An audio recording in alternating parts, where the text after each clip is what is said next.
La mode en temps de guerre, ça donne quoi? Eh bien, une exposition qui revient sur les astuces et les techniques imaginées par les femmes dans les années 40 pour garder une élégance toute française et résister aux restrictions et réquisitions allemandes en laine, coton et cuir. C'est au Centre d'histoire de la Résistance et de la déportation à Lyon et dans la nécessaire Minute 30 de Marie Boulle et Stéphanie Cabre. L'expo La mode en temps de guerre pour vous, mesdames, retrace toute l'énergie déployée par les femmes pour continuer à s'habiller avec élégance et surtout dignité pendant la Seconde Guerre mondiale. Résultat, ce sont les reines de la débrouille, elles font des vêtements avec tout ce qu'elles ont sous la main. Alors la mode, elle fait avec les moyens du bord, évidemment.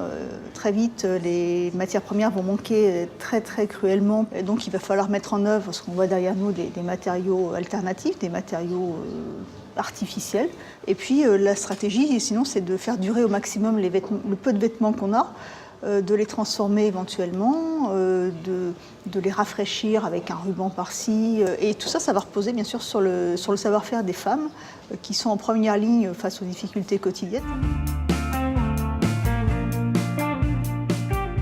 Très émouvante, parce que ça me rappelle des souvenirs de ma petite enfance, bien sûr, et surtout de ma maman. Après la guerre, où on ne trouvait rien, on ne trouvait aucun tissu, rien du tout.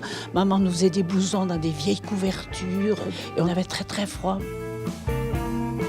L'accessoire prend une importance considérable dans la période parce qu'on n'a pas les moyens de renouveler les tenues, donc on va travailler plus les accessoires.